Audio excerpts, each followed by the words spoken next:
చిత్తూరు జిల్లా కుప్పం నియోజకవర్గం 3 రోజుల పర్యటనలో భాగంగా మొదటి రోజు కుప్పం తెలుగుదేశం పార్టీ సమన్వయకర్తగా పనిచేస్తున్న త్రిలో కొద్ది రోజుల క్రితం రోడ్డు ప్రమాదం జరిగి కర్ణాటక ఆసుపత్రిలో ఉన్న బాధితుల్ని పరామర్శించి తదుపరి రోడ్డు మార్గం ద్వారా కర్ణాటక ఆంధ్ర బోర్డర్ బిసానంతం గ్రామ సమీపానికి చేరుకున్నారు.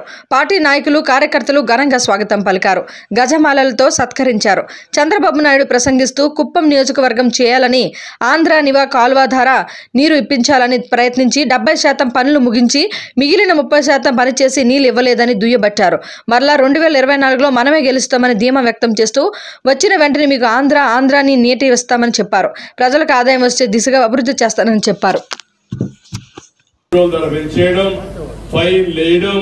రోడ్లన్నీ అధ్వానంగా ఉండడం, దీంతో ఖర్చులు పెరిగిపోయి ఆటో డ్రైవర్లు కూడా దివాలా తీసే పరిస్థితికి వచ్చారు.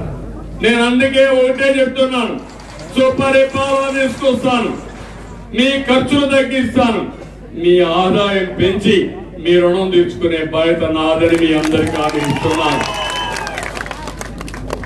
ఎప్పుడు కూడా రాష్ట్రంలో సంపద సృష్టించాలి. సంపద సృష్టిస్తే ఆదాయం పెరుగుతుంది. ఆదాయం పెరిగితే సంక్షేమ కార్యక్రమాలు శాశ్వతంగా ఇచ్చే అవకాశం ఉంటుంది. ఇప్పుడు సంక్షేమ కార్యక్రమాలంటే ఇవ్వాలంటే డబ్బులు కూడా లేవు.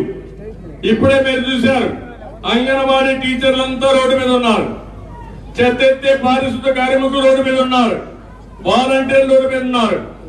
ఇంకా అన్ని డిపార్ట్మెంట్లో చాలని జీతం వల్ల అందరూ రోడ్డు ఎక్కే పరిస్థితికి వచ్చారు. నేను ఒకటే హామీ ఇస్తున్నా, తెలుగుదేశం పార్టీ హయాంలో సంపద సృష్టించాం, ఆదాయాన్ని పెంచాం.